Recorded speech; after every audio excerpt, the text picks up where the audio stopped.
A chair and a vice chair. What's that? Sure, yeah. You want us to slide down some? So if there's not an objection, I'm gonna open the meeting and go right to the hearing and we'll do elections. Can I have that chair? Yeah, you can. Are you gonna film? You want me to move out of the way?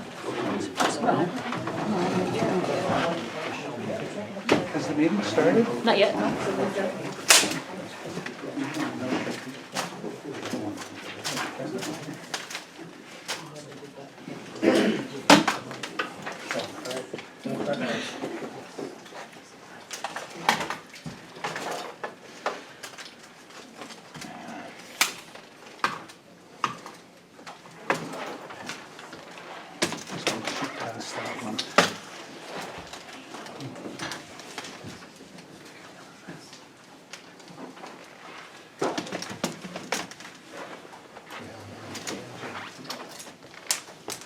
Oops. I can swap you spots if you want to sit here. No, I'm just going to patch you for that column. You're okay. Okay. Just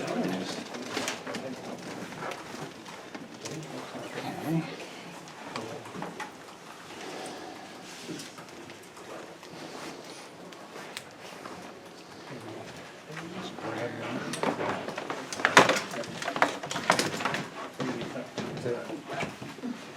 Just stretch it a little bit.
John, what was the special exception provision in the ordinance?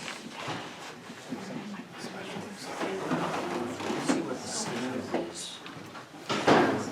It's under the table of uses. It says by special exception. I'm trying to find what the criteria are for granting it. It's page 80. Page 8. Yes, if I got that right, and I'll tell you the second. It's 11.3.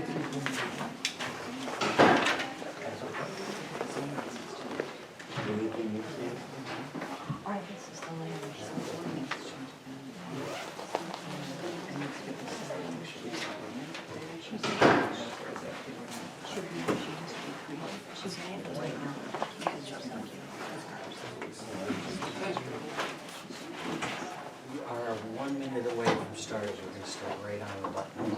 That's awesome. Good luck for us.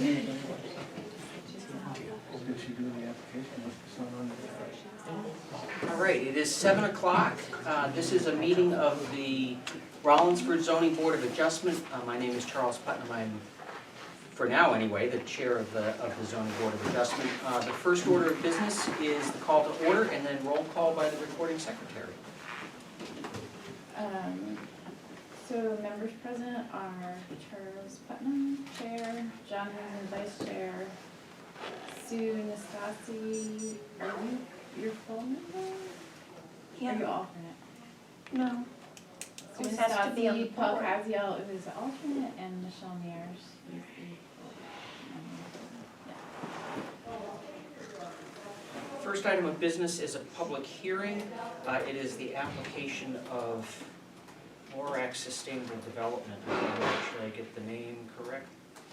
Yes, Lorax Sustainable Development is seeking an adjustment after hearing under section 11.3.1 administrative decision appeals to allow for the construction of a structure with a 2,000 square foot footprint on tax lot 20, or tax map 20, lot 19-3, where a previous zoning board decision restricted any structure constructed on that lot to 1,400 square feet maximum. And on the public hearing,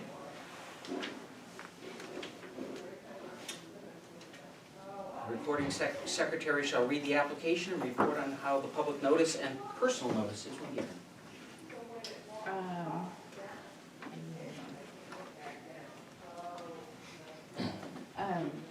So Lorax Sustainable Development, 658 Silver Street, is seeking an adjustment after hearing to section 11.3.1 Administrative Decision Appeals to allow for the construction of a structure with a 2,000 square foot footprint on tax map 20, lot 19-3, where previous zoning board decision restricted any structure constructed on that lot to 1,400 square feet maximum.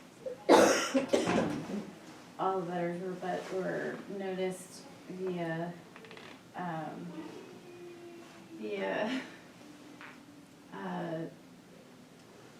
Certified mail certified return mail, receipt and requested. notice was posted in Foster's Daily Democrat, as well as various locations around town. All right, and who is representing Lorax? I am Mike Brigham. Okay, Mr. Brigham, do you want to make a presentation to the board? Sure. So, as you remember, a few months ago, I came forward to this board with a problem and asked for some relief. One of my house lots basically didn't have, well, my initial application to this board was that I was going to remove some barns that were within a setback, and that one of my house lots, I was asking to change the setback from 250 feet to 200 feet. As I sat with my engineer before I came in here, I said to him that I don't want to upset the balance. If we're removing 2,800 square feet from inside that setback, we should make a commitment up front that we won't put back any more than 2,800 square feet to give us this relief. Well, when I came in here at that time, I had 2 lots that I was requesting relief on.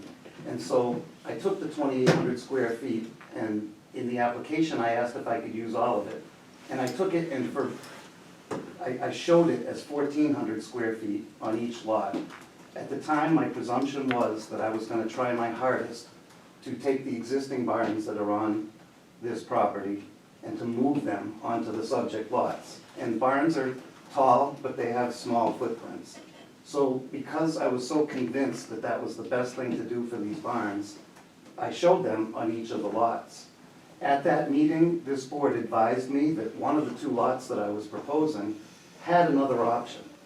Mike, if you pull that house forward far enough, it wouldn't need it. We would feel more comfortable if you were to come back and re-present with something less dramatic. So I came back at the following meeting and we pulled that house completely out of the 250-foot setback, and we pulled the other one further so that it was now 200 was all that it would need. Somehow, in the translation, what ended up happening was that the original offer I made, that I would not put any more back in than what I took out of 2,800 square feet, because it got divided on 2 lots, and because one lot got dropped, ended up hanging on this 1,400 square foot footprint. I was happy to live with that because I was still optimistic. It really is my desire as I develop this property to maintain the integrity that it has. I look at it as it's a Victorian estate property that's been around for 170 years. I'm very happy that I'm maintaining the existing house, that I just had designs drawn up for the carriage house that I'm very proud of, and I was able to save one of the barns that is completely outside of the 250-foot setback, and I'm excited. I mean, these are the era that the property represents. But heartbreakingly as it is, I hired a company called Preservation Timber Framing, and when it finally came down to actually bidding what it would require to move a barn onto a new foundation, I'll be honest, it was almost $200,000 per barn. I couldn't believe it. the saying was it wasn't the right thing to do. At the end of the day, what we ended up doing, and I have photos here, is what we ended up doing is removing the barns, but taking them apart piece by piece and circulating them so that they'll get reused, except for this one barn, which I consider the best one. But now that I cannot move the barns onto the property, I have no choice but to try to look at it, the lots that I couldn't keep one of the original buildings on, to look at it like a regular subdivision. And it's hard to build a home in a 1,400 square footprint and have a garage. I think that this is a mistake I made. First of all, optimism in believing I could save more than one of the barns by moving them around onto lots. It was also my mistake by coming in here with the offer that I would limit. All I was asking for was a setback change. I then added into it, limiting how much I would put in that change. And come to find out after talking to my engineer, there isn't really any benefit. I could take this 1,400 square footprint that I'm allowed and put a tennis court beside it. The limit that I've set on this doesn't really strike any benefit, but it's created a detriment that I hadn't thought of. Now I have a subdivision of nice, normal homes, and I found a couple who fell in love with that lot. I personally referred back to my first application where I said I'd like to limit what I put back to the 2,800 square feet that I'm taking out, and somehow believed that because I dropped the lot, the amount I would be allowed would double on the other lot. It didn't strike me until far too late that I had put a permanent restriction on this lot that would cause it to be different than all the other lots in the subdivision. And so at this point, what I'm asking is that the variance I asked for was, initially, before I got confused, was can one of the lots have a 200-foot setback rather than a 250? And the dedication that I would take care to remove all of the other structures and drive under garages and things that were inside that wetland, or that setback, the structure setback, and stay with that initial belief that was important to me, which is to put less than that back in, but not to be restricted to half what I took out when that decision really was made because I had two lots and an unworkable plan. I want to tell you I'm proud of the property. I would love to, is it okay, can I show you a picture of how the barns have changed since you've probably seen them last? I don't know if anyone has been, do we have copies of these? I do have copies. I did a before and after, and I tried to stand in the same place so that you could just get an overview. For instance, I'm standing on the lot that I'm talking about when I took these pictures called side view.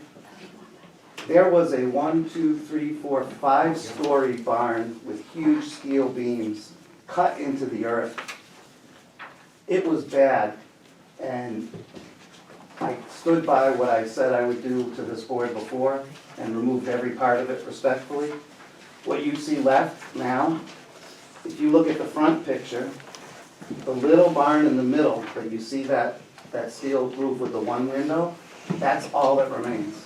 Everything else is gone, and the land has been reclaimed. What we're hoping is that Heather has designed a home for this lot. Her friend has bought the lot right beside it. These are the only two that I have under agreement. These two are friends that know each other. They actually went out of their way to come to the planning board and combine a driveway going down the center so they could have a shared driveway. A lot of, when you try to do a conservation subdivision, it's different than a normal one. Had I just divided this up into 7 large lots, houses could go where they want to. I wouldn't have to keep going back and creating grading plans and trying to fine-tune all these little things. But out of respect for the land, we kind of put the houses where they belong. And it does cause some of this wrangling more than a normal subdivision would, but it's for a good cause. So even them combining their two driveways, us agreeing to the restrictions that this board put on us before, that even though you're allowed to do certain things within that 250-foot setback, a lot, I mean, when you go to the state's website, they have houses all the way up to 100 feet. We agreed to keep our septic systems out of it, and we have. We agreed to keep 100-foot no-cut setback from the water. This wasn't a restriction from you, but the planning board, or it was a request from the planning board that we agreed to. This isn't a case of somebody coming back and asking for more. This is somebody coming back and humbly saying that, I wish I never brought up how many feet I took out and how many feet I could put back. To me, it was this honorable thing to bring up. Really, I was just talking about a distance, and I mixed into it something that I think had I never had said square footage coming out, if I had just shown that I was going to clean this up and that I was looking for it, I don't think that restriction would have been put there. And at this point, it's now become, my mistake has kind of become a hardship on that lot, which will no longer match the others. And so I'm hoping that you could see how I got to where I got to and how bad I feel about it. And I'm hoping that we could just change the restriction to approve the house that Heather designed, which has a 2,000 square footprint, still smaller than than what I removed, still less than what I asked for in my application before we had to come back a second time, but more than what is now on the restriction. That's all I have. All right, thank you, Mr. Brigham. I'm going to take the first question, but then turn it over to the board, because I'm confused. We noticed an administrative appeal of our previous decision, but I'm looking at the application which talks about a variance. What are you seeking tonight? So I received a variance. We met all the criteria, and this board gave me a variance to allow one of my lots to extend its building envelope to 200 feet rather than the required 250. That variance that I received had a condition hung on it. And the condition that hung on it, I think I brought about. I don't think that there's any good to the wetland to have it. I don't think there's any harm in not having it. It's not talking about coverage, it's talking about a footprint size. What error did the board make that you? There's not an error. I'm asking for one of the conditions that put up, it was my error. I'm not saying that the board made an error. I'm saying that because I came forward and I said, I'd like to propose that in this variance that I'm asking for, that I commit, that I will not put in more than the 2,800 square feet that I removed. I threw that out there. Well, let's get to some questions from the Sure. board, but if you could do some thinking, Mr. Brigham. I'm struggling with what the standard is that this board has to apply to your application. Because if it's a variance, it's one standard. If it's an administrative appeal, it's going to be a different one. We'll get to your comments in a second. Mr. Clark, I might be able to, excuse me. clarify it? Yes, All right. thank you. Excuse me, Tom Clark, for the record, code enforcement. I wrote the letter that said the footprint of the building was too large based on the approved plan, so not only the condition of approval from the zoning board, but also it was put as a condition of approval on the planning board. So in my mind, it changed the dimensional regulations of that lot. So I thought it was a variance. I think that was the way I phrased it. Because the administrative decision is kind of a judgmental thing, but I'm thinking the variance is pretty black and white. On the plan, it says 1,400.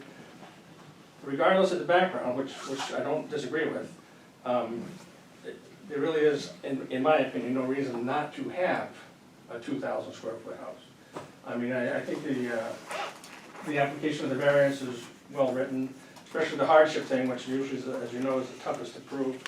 That I don't think there is another lot, not only in this subdivision, but in the whole town that has that separate restriction on it. So in my mind, it's a variance. I'm not It's sure an about. application for variance. Okay, let's get to some questions from the board. Mr. Hinsman, I'm gonna pass for right now. Ms. Mears? So the proposed structure is not gonna be within 250 feet of the comprehensive shoreline? No, the septic design that we've submitted everything is within the 200 feet setback that we were given on the variance. Okay. Nothing, none of any part of it, including the septic system, exceeds that. Okay. Ms. Nastasi? I'm glad it was clarified. Any questions? Not now. Mr. Caswell? Yes, what is the setback of the building to the river now? 200. 200? All my lots are 250, which, as you know, is 60% of this whole property. This one lot has a 200, and still it's a very confided, because of the angle shape of the lot, it's still not a very large envelope. So what's the purpose of showing us this picture? Because I made a commitment to you when I was here before. You had to and- remove it all. And, well, the idea was that I would get all of this mess out of that wetland setback that had maybe not been properly permitted. Yes. And so I just want to show that we had a deal back and forth, and that I took my end seriously. This Yeah. isn't something I take lightly. But I proposed a restriction when I asked for this variance that was unnecessary, that didn't add any benefit to the wetland or the town. It doesn't stop us from coverage, it's just simply limiting the size of a footprint. And I made a mistake, not anyone else. But it's now creating this hardship, and so I'm honestly hoping that. So what is this building? Is this a house? So that is early 1800s post and beam barn that we're gonna convert into a Yes, I'm home. familiar, except is this a residential house? It will be when we're done. Right now, it's the barn that we're making plans and engineering to Okay, convert to a home. so that was But that's not, not, okay, and so you're asking for a variance on this? no. That, as far as I'm concerned, in our last conversation, what I was portraying to this board is my goal was to save all three of the barns. I was gonna take them and I was gonna move them so that they were outside the setback, and I was gonna take off all the other parts. Yeah. I've done that, but I was only able to save one. And so that, I'm only showing that to say that I have, it's more the second picture where you see the side view where I'm standing on the subject lot, to show what I've taken out, because I said I would, and now it is. It's all been reclaimed the way nature wanted it to be. And so I just wanted to at least be able to verify that what I said I would do at the last meeting, I did do. So, originally the barn was approximately 10,000 square feet, if my memory's correct. So what is this structure? So how much have you removed? So if you go back to the first page here, if you can look in the middle at that barn that has one window, Oh, I see that, except I'm that's all asking that's left. you So, square footage. all right, well, actually, it was about Before and 40,000 square feet, and now How it much was about was it? 40,000 square feet. But the footprint was about 10,000. Okay, the square footprint, so now Yep. the footprint is 36 by, it's about 1,800 square feet. That barn is about 36 feet wide and 50 feet deep, so less than 2,000. That's on the next two lots over from the one that has the variance. That barn there is outside the 250 setback. No, this barn which we're talking about here, Mhm. this is one that was closer than the 250 foot setback. So I'm talking about a whole different lot. I just wanted to show you guys that I had removed all the barns like I said I would. Yes, but checking as to how much that you removed, because originally, well, this entire barn was gonna get removed. All that was, what I said was that all that was inside of the setback would be removed Yes. and relocated. 250 feet, yes. That one that's left there happens to fall outside of the 250-foot setback. Oh, it does? And- yes. So the entire structure wasn't, Got you, because you removed all the backs. the chunk to the right, when you look at the other picture from the side, that whole piece is gone, and that was not only was that piece a structure inside the 250, but it had a driveway and a drive-under garage in it, so all that's been removed. All that remains now is outside of the 250-foot setback. Would you like to, could I show you a picture of the property we are talking about? So, Would that be helpful? yes. to you? The barns may be more confused, but I'm proud of what I'm doing, so maybe it was. So this you can see, So- so this is the house, and the garage is really the piece that you need to get the added footprint. And this is the setback line. So it's like a triangle. This is the septic design that we I had submitted. to get an architect to try and find something to fit in it because it's such a unique building envelope that this has. So, I guess what I'm struggling with is, so if we do process it as a variance, I'm struggling with whether or not there's a hardship here, Mr. Brigham, and let me lay it out and give you a chance to persuade me that my concerns are misplaced or that I'm wrong, but the riverine setback was adopted, as I understood it, by the voters of the town of Rollinsford to protect water quality and to protect views, and to protect to some extent, the erosion of the banks of the Mill Pond and the Salmon Falls River.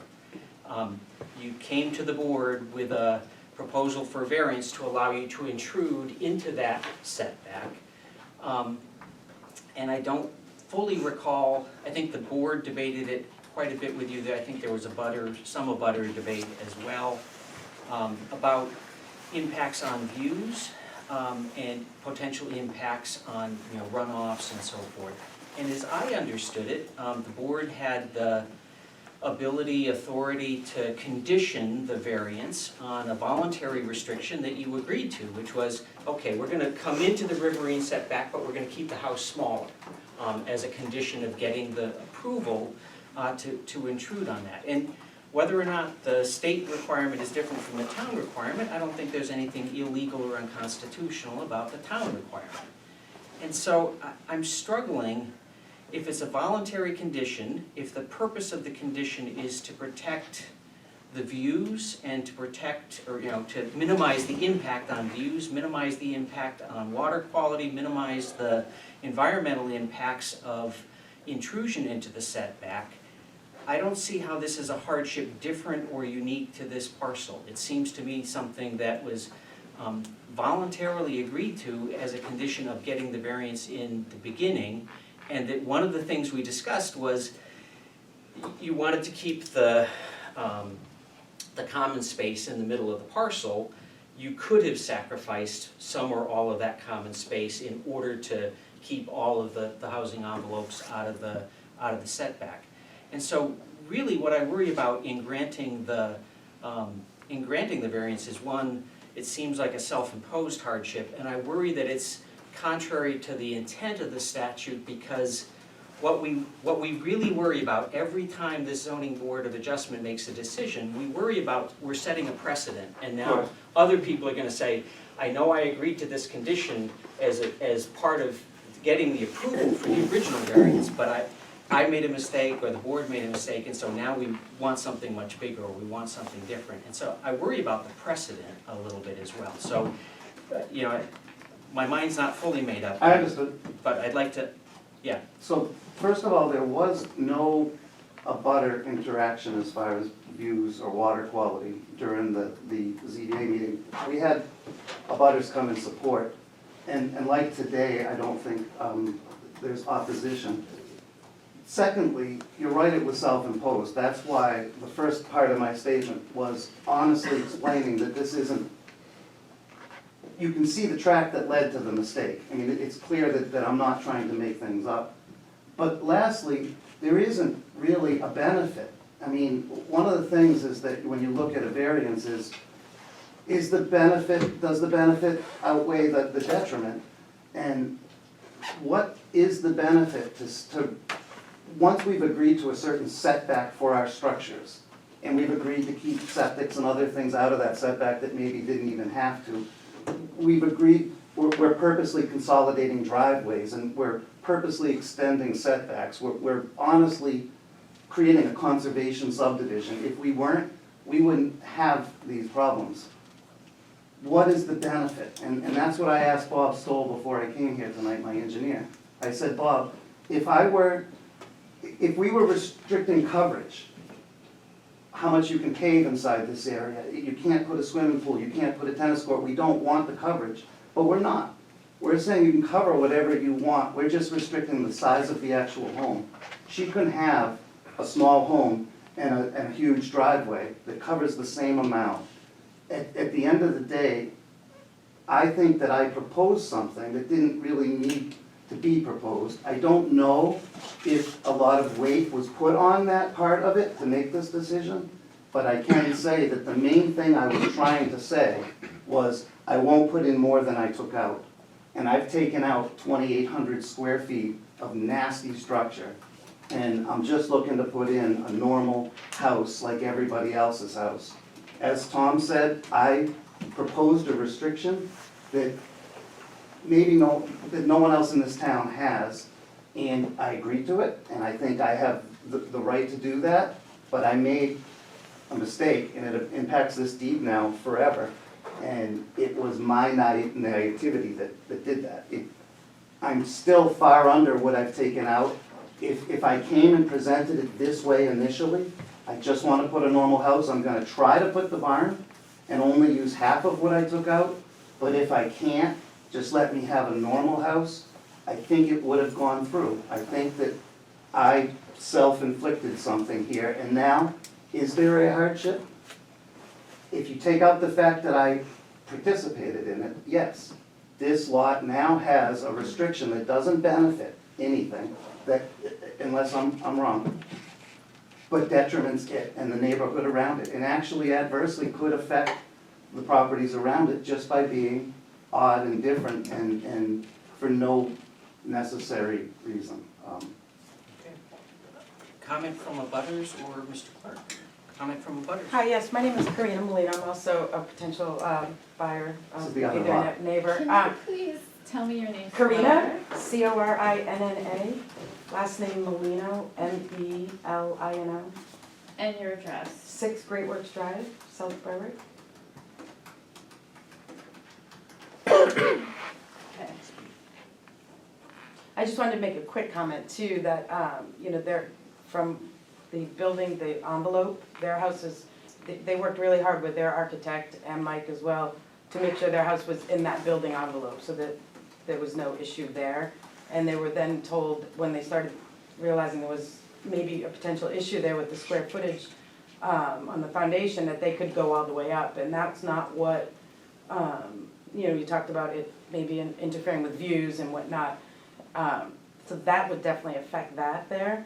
We are obviously sharing a driveway. We have put a lot of time and energy and thoughts into preserving, and we come from a neighborhood in, I do, in South Berwick that's pretty similar on the Great Works pond, Lee's Mill Pond there, and we totally respect the fact that Mike has taken a lot of time and energy in preserving and the conservation piece, and working in with those building envelopes is definitely important. And I don't believe it's, Heather, how much square footage increases it to? So if you could address yourself to the board. Oh, sorry. Thanks. So it is to my understanding too that that the building envelope is definitely being well within to what they've proposed and what they've already built. So I just wanted to kind of make that clear. Thank you. Yeah. Other public comment? Could I just, am I? Of Bill, course. I'm kind of the public, You're public. right? Yep. Really? You need to give So- me your name and your Heather address. Stanley. I'm at 10 William Road in South Berwick. 10 William Road.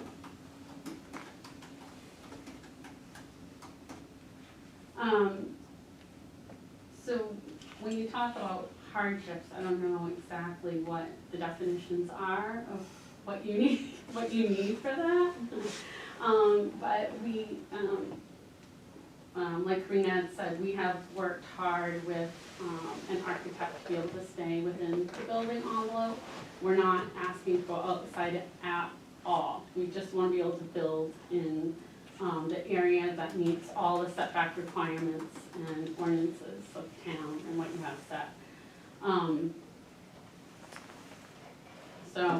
I guess I don't know what to say. It's very personal to me. We've been working really hard. We fell in love with the land, and we're really hoping that we could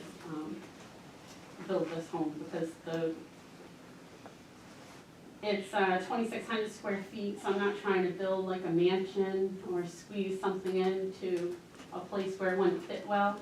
I think having, already I have my garage as part of my house in the front, and, you know, there's not enough room to even put a garage on the side of it. So I've already like incorporated it in and got everything to fit, so I'm hoping you'll consider all of that. Okay, thank you, Ms. Stanley. I guess I'll comment a little bit. So, I'm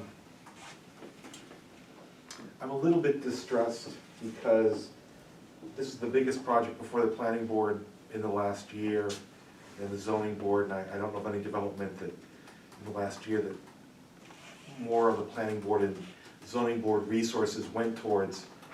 I know a lot of careful thought went into the whole layout and setbacks and in regard to the river and so forth, and you had a very qualified engineer with you throughout that, and I'm troubled that you want to give us this small piece and sort of go back on the grand design that we had compromised, that I think with the planning board and the zoning board we went through. I don't think it meets the true definition of a hardship under the statute, and I'm not sure why the garage couldn't be built on the, you know, there are other houses with garages that are on the first floor and the house is built up. And I guess I'm just struggling with the hardship and trying to go back and remember everything, the entire process of going through it. So I haven't made up my mind, but those are my thoughts anyways. I have just a personal, with that as well. My mother-in-law is handicapped, and so, we had looked at trying to make that decision, but for us, that's really difficult because she can only handle a couple stairs at a time. So to do that, wouldn't really work for our family, like it's a tough decision, so. Drive under garage. The drive, yeah. So the grand design is something that I'm so proud of. I mean, at the end of the day, to do a conservation subdivision, to take the waterfront and put it in one piece that's under the protection of a group rather than individual pieces, it caused me a lot of grief. I mean, moving these septics and trying to fit these tight areas and to try to blend everything together and to do the right thing for this waterfront that's deserved. I'm proud of the grand design and how close to it I've been able to keep. If the only change that I've come to since I've presented what I wanted to do is I can't put a barn on this house, on this lot, and I'd like to just put a regular, normal house on it. But other than that, there have been no, I've done nothing outside of what I initially pictured when I first bought this land, which was to group the houses together and to protect the land around it. One lot I graciously was allowed to overstep. It put more restrictions on me as to where septics could go. I've agreed on my own, without pressure, to increase setbacks from what even the town requires for no-cut zones. We have people like Heather and the Molinos who are nature lovers, who have mountain bikes and kayaks and are here because she's coming from another river near property because of it and because of respect for it. And everybody compliments me when they walk this property with me. It isn't some used car salesman trying to push stuff out. It's cleaning up Dr. Bennett's problem and putting in a beautiful residential subdivision in a residential zone. These barns have been a huge heartache, and it was devastating for me to find out that I can't just move them and keep everything the correct age, the mid-1800s like I want to. I'm able to keep 3 out of 7, and I live on the property, I love it there. These are the kind of neighbors I want. This was one of the hardest things to hit me in a long time when I found out that a mistake I made affected Heather and her husband. But when you say the grand design, I just wanna say that this is, if when you drive through there now, that's not what you pictured, this is what I was trying to present to you. A beautiful neighborhood of people who care about nature, sharing some really special land. None of us are going over our setbacks, including the lot with the variance. It's a condition that I put up that, come to find out, really doesn't have any environmental benefit. It was a mistake. I would still be far under what I took out, and it's still much better than it was before I came along. It is harder when you redevelop something than when you develop from scratch. You're working around to try to save this carriage house. We had to put the driveway on the other. There's a lot of give in order to try to work around something that's already there without just bulldozing it over. And this is one of those issues where I agreed to a condition without fully understanding what I was agreeing to, and had no, I had no clue that it would cost this much to move a barn. I'm still stunned.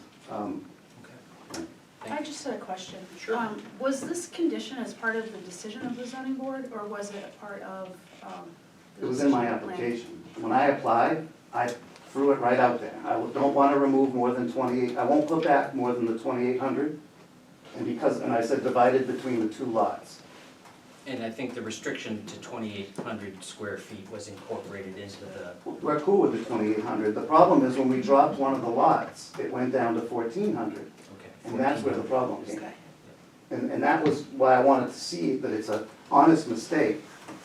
When we pulled the other house out, we should have doubled the ask on the lot we still had. We still would have been under. And 2,000 is way under.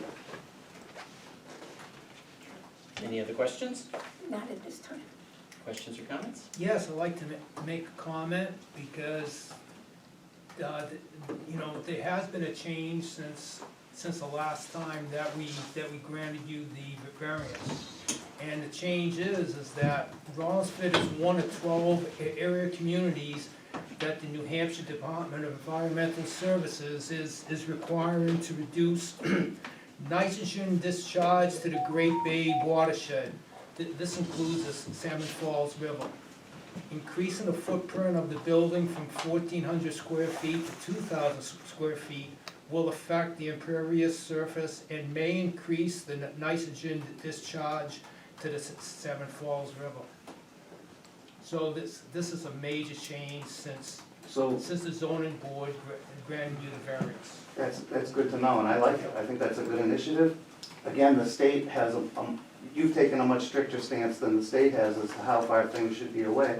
But what I want to mention is that the restriction that's on us is the footprint size of the house, not coverage.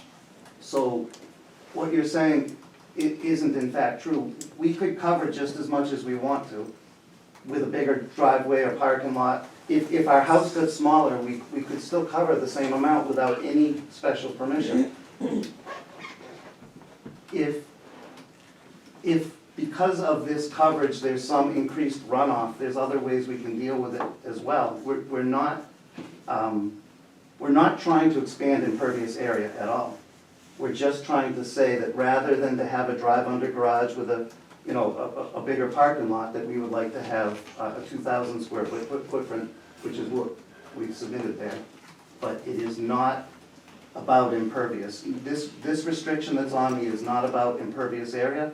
It's just talking about the square shape of the house, not exceeding 1,400 square feet. But it's your right to alter the properties within the variance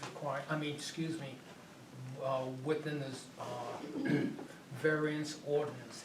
And I think one of them is that you can develop 25% of the property, right? What I'm saying is that if we could just live by the normal rules, I added an additional restriction onto this piece.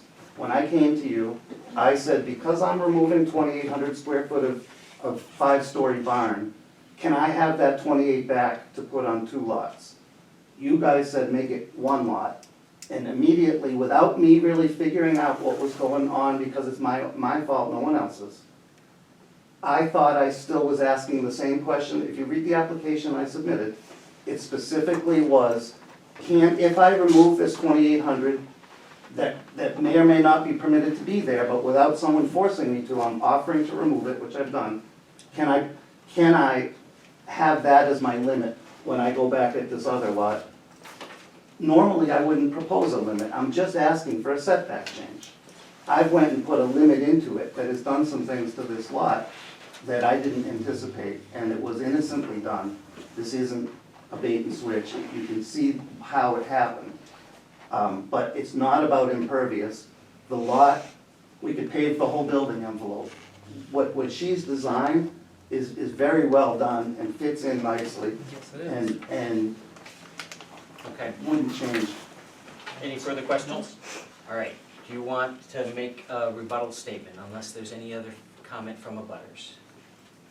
Go ahead, you get the last word, Mr. Brigham. All right, so basically, I made a mistake, and I think that I've created an unnecessary hardship. I'm having a hard time seeing the harm or the benefit that I created by doing this. As I'm looking back at it, I understand the point that you can make these restrictions, but I honestly don't think that this is what caused this to be a yes. I think that when I said to you guys I was gonna take out this bad barn and put back houses equal to or less than the square footage that I took out, that won the argument. When it got halved is when everything changed, and it was not intentional by me. I didn't mean to say that if I drop one of the lots, I'm also dropping half of the stuff I'm taking out. But when it happened, I said, if I can utilize these barns, it's irrelevant. And I tried hard. No one's tried harder to defend these historic properties than I have. I still think I've made all the right decisions, and I do believe I've stood behind everything that I said I would do. If you drive through this neighborhood someday, it will stand out left the way it is now. It's gonna be obvious that something weird happened there, and I'm always gonna know it was my fault. I'm hoping you can see that there isn't any benefit to that restriction that I put in. It doesn't have anything to do with pervious area, it just has to do with the shape of the home, including the garage. The plan that we have before you, if the garage weren't there, it would fit. It's just simply covering the parking area that's created this. And in a barn, it's a long, narrow structure, but most houses don't lay out that way, and not everybody can deal with having a garage in the basement and a full flight of stairs, as you know. So I'm just hoping you can see my point of view. Okay, thank you, Mr. Brigham. And it sounds like you agree that we are to process this as a request for a variance.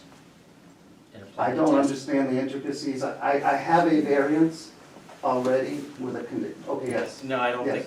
think you have a variance for the condition that is now in the deed.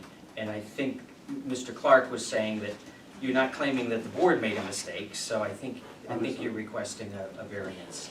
And so the applicable test is whether it's contrary to the public interest, whether the spirit of the ordinance would be observed, whether it would do substantial justice, whether it is, whether it would have an adverse impact on the value of surrounding properties, whether it would promote orderly development and protect the health, safety, and general welfare of the public, whether, and whether or not there's an unnecessary hardship. I So- feel strongly that it meets those. And I think we've answered them in the application, and I'm happy to individually, but this is, Did we answer the hardship well enough for you? Because I did have another, I think what Mr. Clark had said is considered a hardship when I'm looking at one of the documents from the Board of Adjustment. The restriction on one parcel balanced by similar restrictions on other parcels in the same zone, that can create a hardship when it's not imposed equally on all the other property owners. Right, but the difficulty is that other parcels in the zone don't encroach on the setback, the riverine setback. And so the difficulty that we face is that we granted a variance to allow an encroachment into that 250-foot setback. And so I can't speak for the board, But one of the questions will be, is that it may not be unique, it may not be different in kind from what other parcels in that zone have because of the fact that it's in the riverine setback. So typically, if somebody has a variance for, they already have the variance for the 200. For the Does that 1400. mean that you 200 norm? foot Oh, sorry, 200 foot setback. I don't know all these things. Does that mean that you normally would restrict the building size? And you Well, normally would do that? Normally, there are other, this is a unique condition. Normally, the ZBA doesn't restrict the size of a house on a parcel. Normally, the planning board, within certain limits, there are setback requirements, front, back, side lot setback requirements. There are, in some, I'm not sure if there are coverage requirements in some zones. But there are some things in this ordinance that limit the size of a house. What is different is that Mr. Brigham came before the board and said, I want to make a deal. Let me encroach into the setback for the river, and I'll keep the house small. And the board said, okay. There was plenty of back and forth between everybody. From that standpoint, I think what's unique here is that Mr. Brigham agreed to it. At the time, there were no appeals from the order of the zoning board of adjustment saying we'll grant the variance subject to this limitation. Is Now, there that's- an adverse effect to have? I don't want to we're going to deliberate this in public. I don't necessarily speak for the board. Okay. And I don't want to turn a public hearing into a debate between the Okay, sorry, I applicant just and one don't member know of the how. board. Okay. The only other point I want to touch on, and then I'll leave it, is that a lot of times in the past, I've been told that when you ask for a variance, the weight that this board has to look at is the benefit to the landowner versus the detriment to the other people who it could affect. And if there is the right balance, then the landowner can win. If there is no adverse effect, it usually increases the landowner's chances. We know this isn't gonna hurt surrounding property values, and we know that it's debatable whether there is any thing to be won by keeping it the way it is. And it's obvious that there could be benefit to real life people by making the change. And I just wanted to throw out there that there should be some scale here, that even though, like you say, it wasn't as simple as I came in and I said, can I do this, I'll keep it small. It was a complicated 2-meeting process, and the size was really only brought up mostly from my initial application. It wasn't. The conversation didn't keep coming, can you make it smaller, can you make it bigger? I threw out 2,800 for 2 lots. The 1,400 automatically got assigned to each lot. I dropped a lot. It was more complicated. If I had come in and just said, I'll give you this for this, my morals wouldn't let me come back here again. If this person didn't fall in love and a neighbor sharing these 2 lots side by side, I wouldn't be back here again. I made a mistake and I'm willing to accept it. It affected other people. I'm Mr. Brigham, I don't want to cut you off. We've got another Go ahead. public hearing, so we still have to go through deliberations, so. Okay, I'm done, thank you very much. All right, thanks. I There's think, some emotion here, I'm sorry. no, and I don't, again, we want to have a full opportunity for you to present your Thank you. case. I got that. And I don't in any way want to prejudge what this board does. So I will close the public hearing. We are in deliberations on the application of Lorax Sustainable Development LLC. What's the board's pleasure? Do you want to make an opening comment and then we'll see if we can make a motion?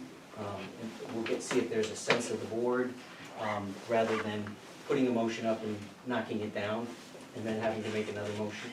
Sure.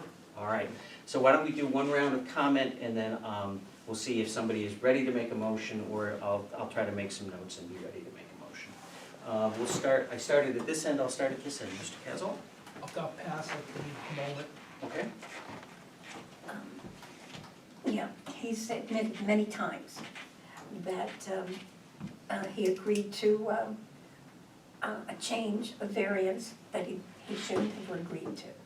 So at this point, to move forward, for those houses, it would be, I know the houses and the new owners benefit, but at the same time, I realize that you mentioned about it would set a precedent to go back and forth on future plans too. So it seemed kind of a difficult, Okay. you know. Ms. Mears? Oh, I'm gonna pass right now. So my inclination is, and I'll be upfront, is to vote no, because it was a bargain for exchange, because I don't think it's a real unnecessary hardship. The only thought that I had, and I don't know how the board would feel, is to suspend the hearing and go out and have a view of to take a walk of the property and come back another night.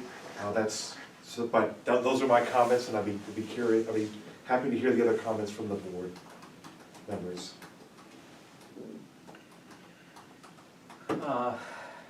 Again, addressing it as an individual board member, I'm not sure I can find that there's a hardship here.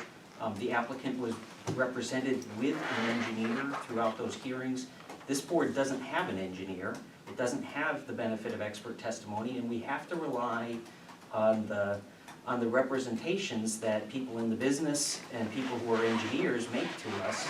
And I'm just awfully distressed that, I'm sorry that there's an inconvenience for the purchasers who fell in love with the property, but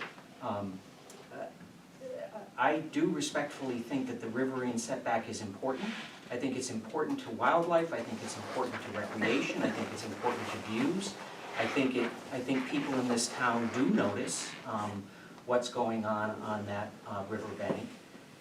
And so I am worried that unless we really take it seriously, what the variance standard for hardship is, I understand kind of the safety valve thought about hardship, but I just worry that we set a precedent for everybody else in town who says, well, I told you one thing in one hearing, it didn't work out so well for me, and now it's up to the board to grant a variance for it. And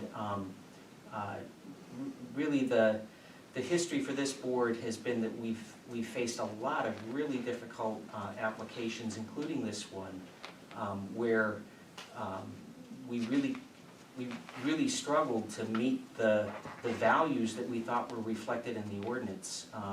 So for that reason, I just don't think I can find hardship. And again, I'm not insensitive to the position of Mr. Brigham or his purchasers who would like to do something nice with the property. It sounds like there may be a motion that we should make, unless, Mr. Brigham, do you want to suspend and have a site walk? Yes. Okay. I'd Then, very much like to show you, I think on paper and in words, it just sounds like a salesman. I think if you could come and see what we're actually proposing and what we're doing, I think that you might have a better chance of seeing my way. maybe, although you may also get members of the town who are not as pleased as your purchasers are with the impacts on the view. But, again, we'll notice it up for a site walk, and The view has never really come up before, I'm not 100% sure. I mean, obviously, a house that doesn't have a drive-under garage is a lower house, and, as far as the view goes, or the abutters go, I can tell you that they love this project and they love these people. I still don't understand the precedent when this is such a unique case, and that's one of the things about the ZBA, is every piece of property is so unique that when you start to talk about precedent, if this happens again in your lifetime this exact way, I would be amazed. And I guess I don't understand the final quote of protecting it when the size of a footprint really doesn't have an effect on impervious area. It's not what we could restrict it to what we're proposing here and promise that we're never going to add more impervious area. The way it sits now, the whole thing could be paved, and so we have something in front of you that shows that this is all we wanna do ever. I'm pumped, but if my only chance at this point is to show you closer, I'd like to do that. You know, the sooner the better. I see where the wind is blowing, and I'm surprised, but pumped. Again, I don't wanna force you to do something you don't No, wanna it's just, do. if there's a if we can't look at this for what belongs there, and we wanna go back to, Mike agreed, he's admitted that he made a mistake, and that it's an unnecessary restriction, and that it doesn't benefit anybody, and that it actually could detriment abutters because we're squeezing in something small where other people are larger. If it really just comes down to a barter, and especially when I don't agree that that's what happened, I didn't come here and say to you, if you'll approve it, let's keep making it smaller until it's acceptable to be approved. I was making a point, I'm taking out 2,800 square feet of barn, I'd like to put back in 2,800 square feet. You mentioned that one of my lots didn't necessarily need to exceed the setback, and I immediately pulled it back. But I'm not coming in now saying I want more than I took out. I'm still saying less. I'm just saying the restriction that I offered out was a blatant mistake, and it definitely hurts this piece of property, period. It just does, and it wasn't for no benefit. But So is this a variance, like, a variance is supposed to be on an ordinance that the town has? So I don't understand, is there an ordinance that, what is the variance asking, like, from what ordinance? it's a variance from a condition of a previous variance. I mean, It sounds like we that's what it really is. thought that what we were trying to say is, we passed the variance, we passed the test, that you guys have all voted that rather than a 250 setback, this property passed the sniff test for 200. That was the variance we asked for, and it got it. In that variance, you can understand how, attached a condition that didn't belong there, and it doesn't benefit the watershed. Okay. So, Mr. Brigham, again, I don't mean to I cut you understand, I off. understand. I guess the question is, and I don't mean to force you to do something that you don't wanna do. If you don't, I'm happy to have a sidewalk with you guys.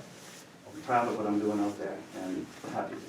And Charlie, just so I'm clear, I don't wanna force it on the board if the board doesn't wanna do a sidewalk. I'm just throwing that out there, and I don't know if you wanna get a feel for what the board feels would be helpful or not. a quick poll of the board, are you willing to do a site walk, or do you feel it is an imposition? If we, no, it's not imposition, it's just if we can coordinate it with many schedules. Go for it, okay. Mr. Castle? Yes, I'm in favor of something. I'm in favor of a site. Okay, so I'm just. So it sounds like we're gonna have a site walk. Let's see if we can get it set up for next week.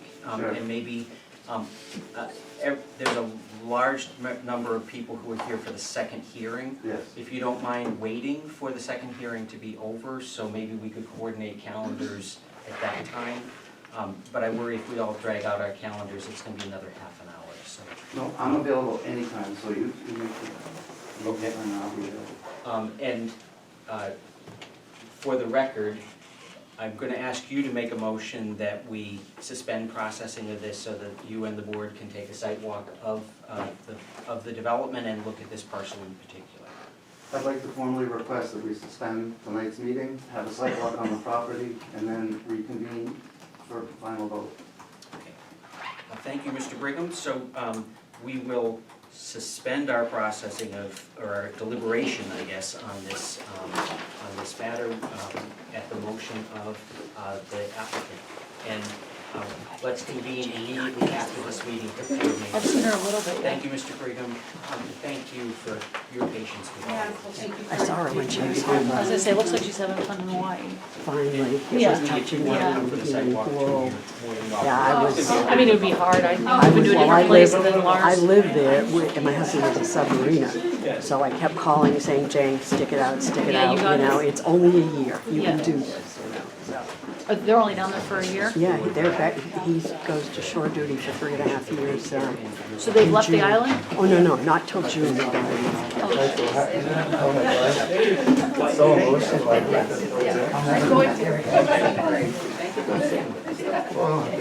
Welcome to the board. You see that it's a fun process.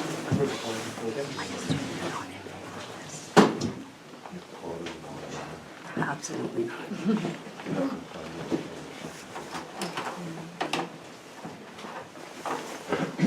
And so this is, I'm opening a public hearing on case number 20-02. The applicant is 408 Mechanic LLC. And I think the first order of business is for the secretary to read the application. Sure.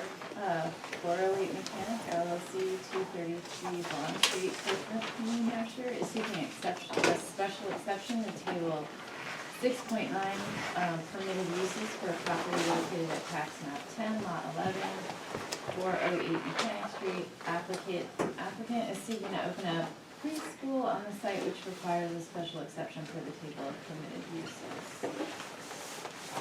All right, and before I ask the applicant for its opening statement to us, Ms. Mears, who sat with the board for the previous hearing, is a direct abutter, and so she has recused herself. My understanding is that you can consent to going forward with 4 members of the planning board. Ordinarily, we're a 5-person board. I would normally ask an alternate to take a seat on the board. We don't have another alternate here, so. Okay. Your call. We can go forward with 4. We've got a quorum, so. Excuse me, Mr. Chair? Yep. Okay.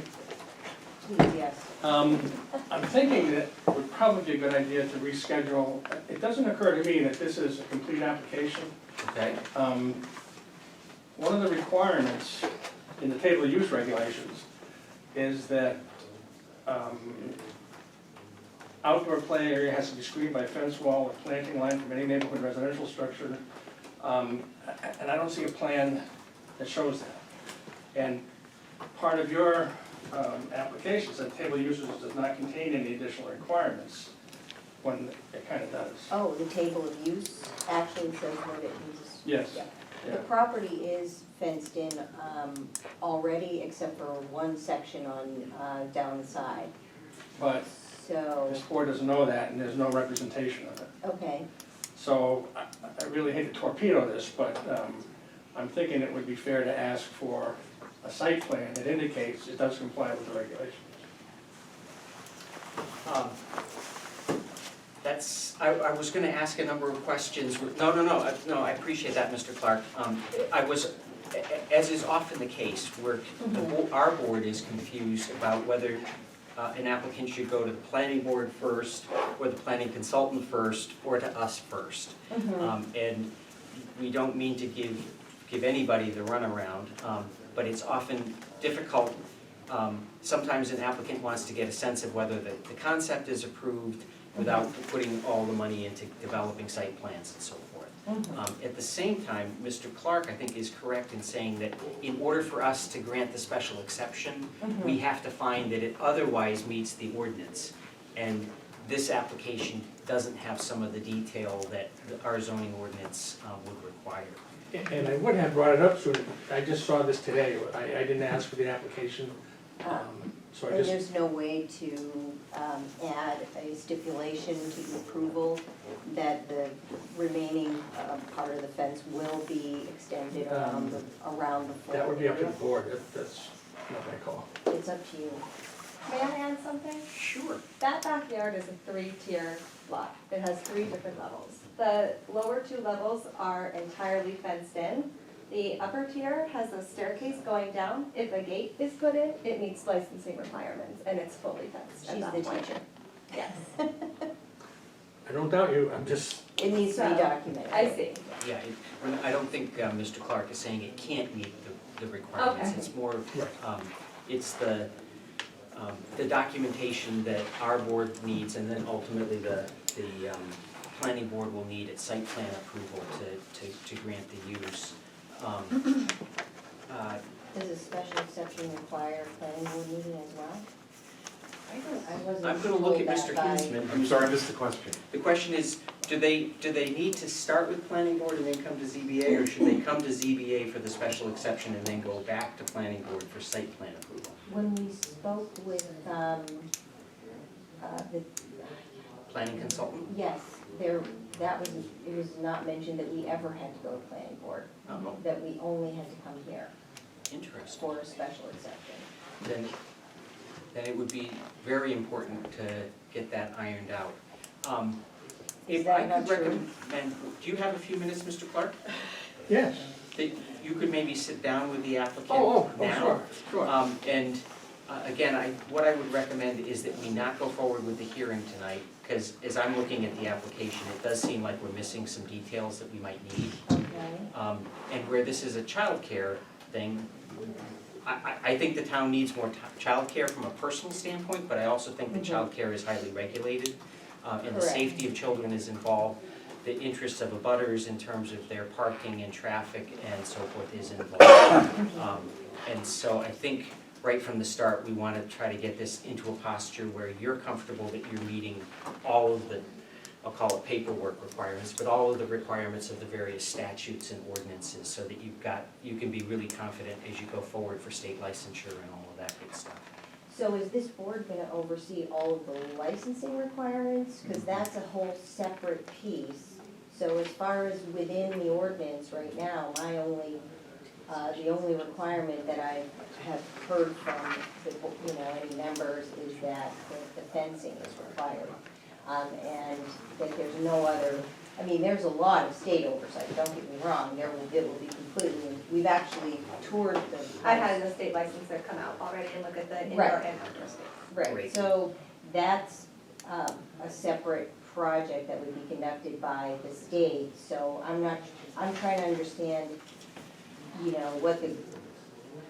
what the purview of the board would be regarding any of that, because that's all gonna be, as you know, completely vetted by many, many other people. Right.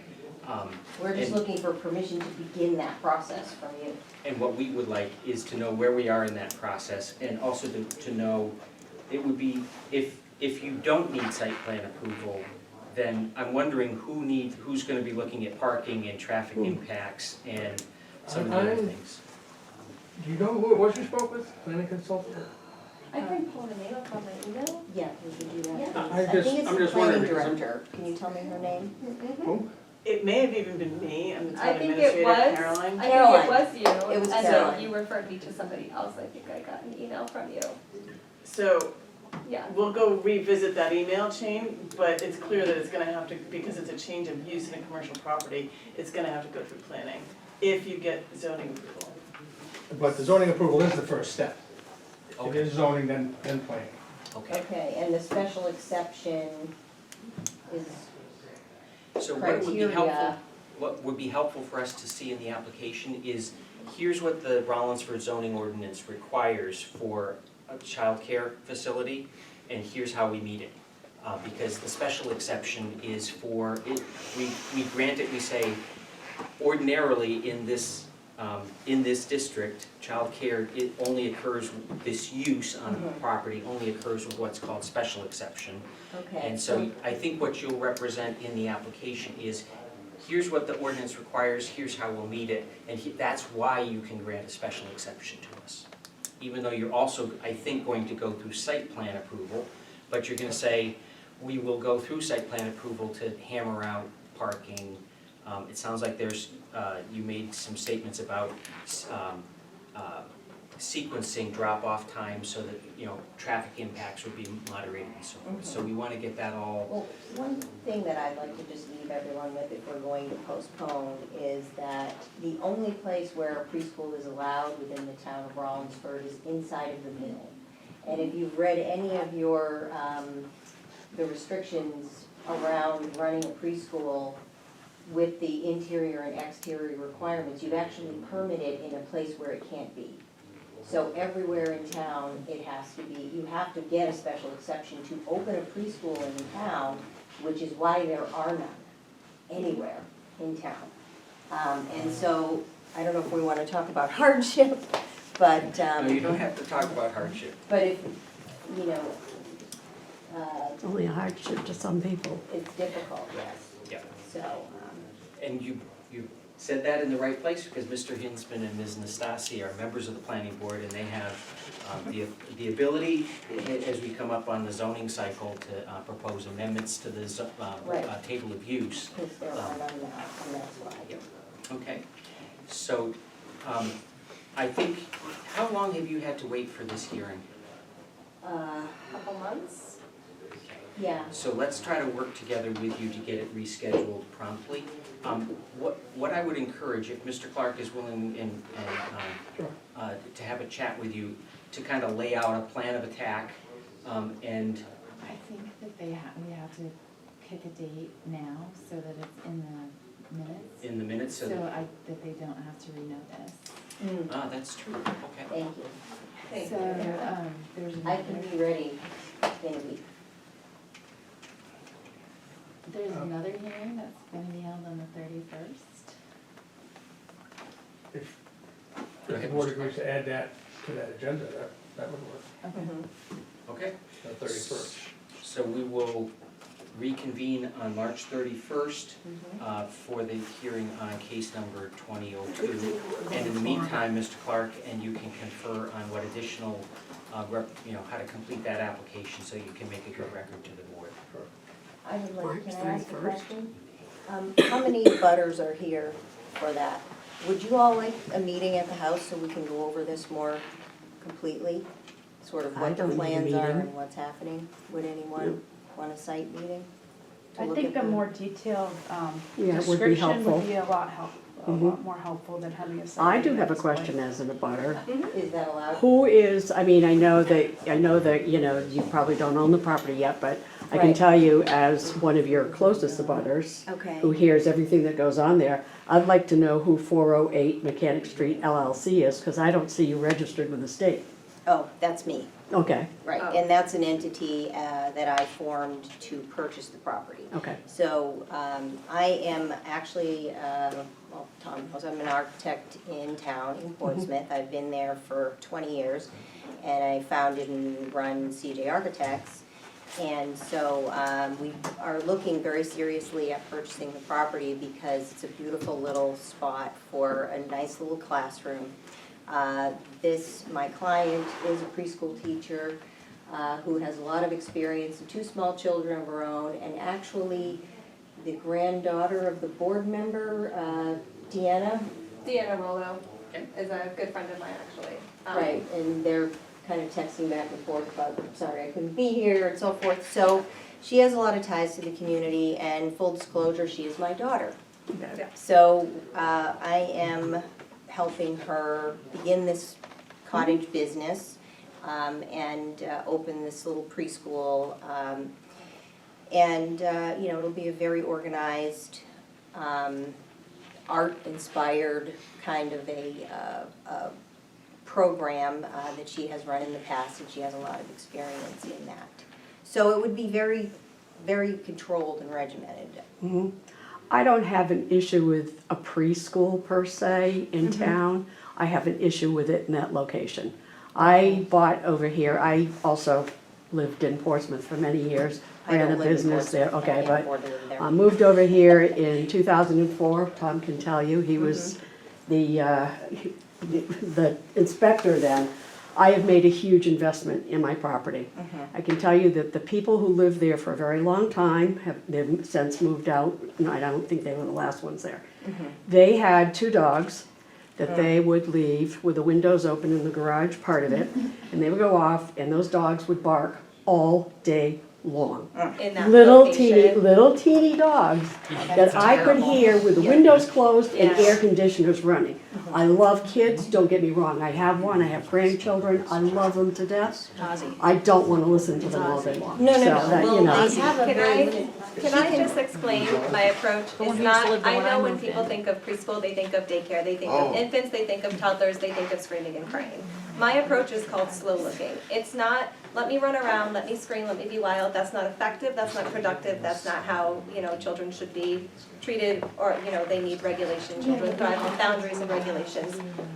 Slow looking is taking a step back and noticing your surroundings, noticing, not, oh, there's a bug, let me step on it, let me roar like a monster. It's If I can suggest, if we wanna move in a different, the zoning board still has stuff Oh, to do. We have some Oh, business that adjourn. needs to. So, And this is what I said, Yeah. I would like you to fully I mean, understand, it's because not I like- know what you mean. I listen to the kids at the grade school, love it, happy little faces, I can hear them Yeah, no. smiling and laughing, but, you know, It's not going to yeah. be, And traffic Do is you know gonna be a Shayna? huge issue. Sylvia? Members Yeah. of the public, She's my good I would friend. encourage you to continue this conversation, Mhm.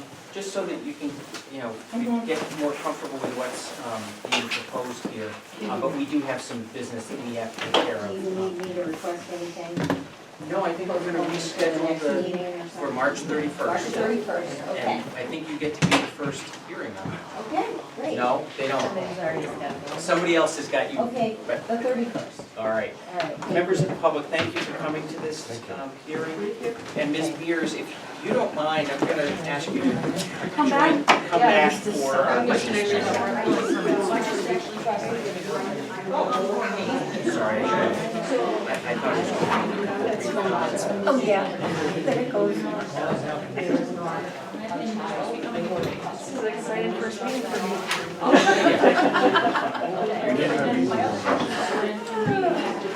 I think it's time for the board chair, because I'm jinxing the board. No, Nothing easy.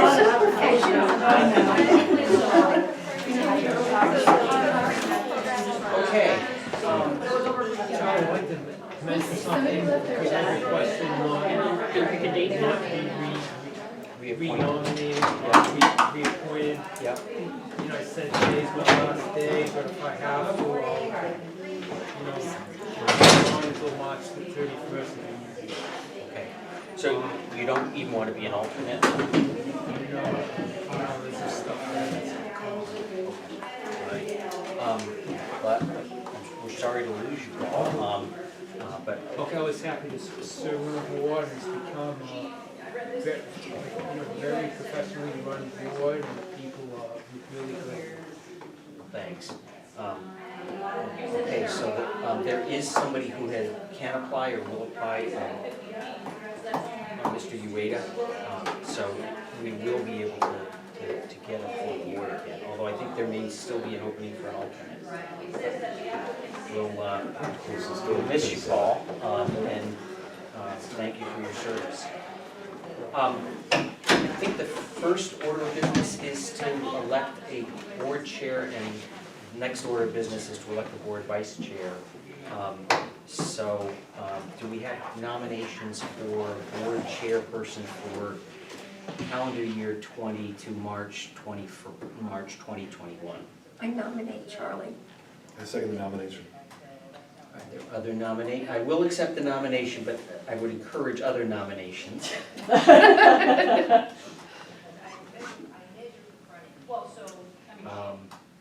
Do you want me to step out so you can have a vote and turn the, no? No.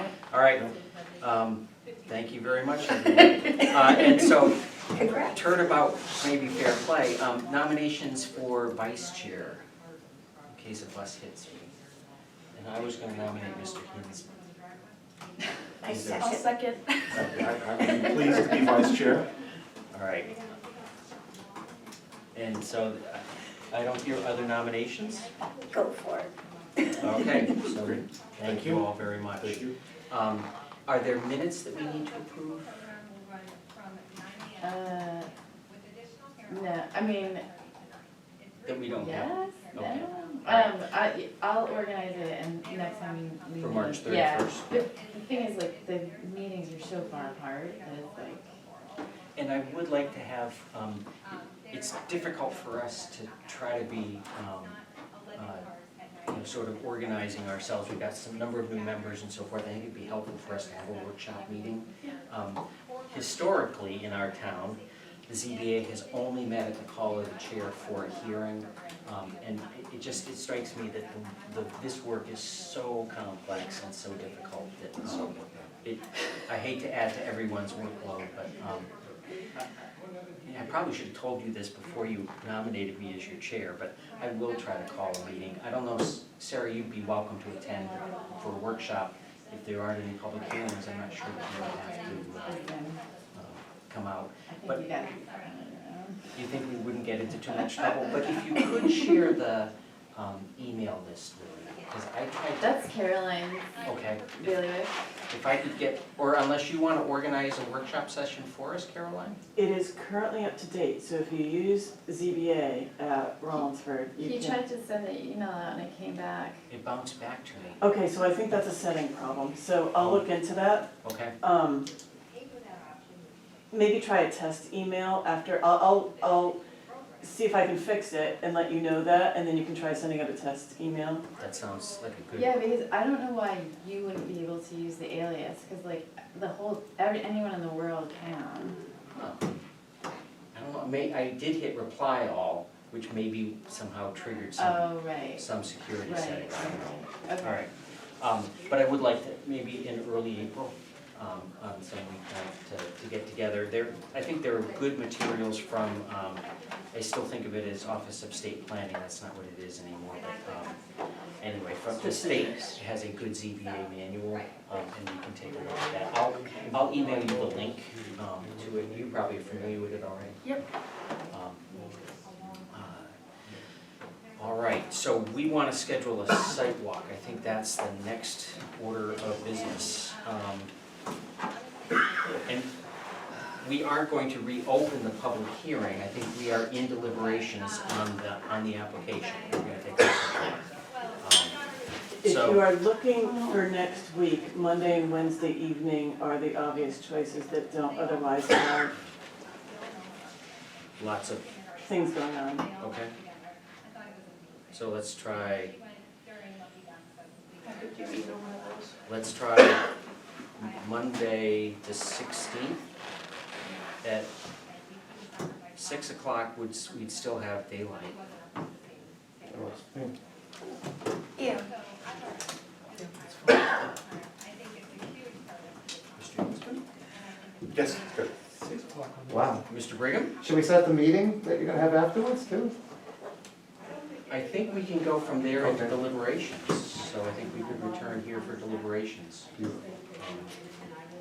So we're Does gonna, that mean that when if you're in deliberations that we can't speak anymore? technically no, but there's gonna be exchange, there'll be interchange during the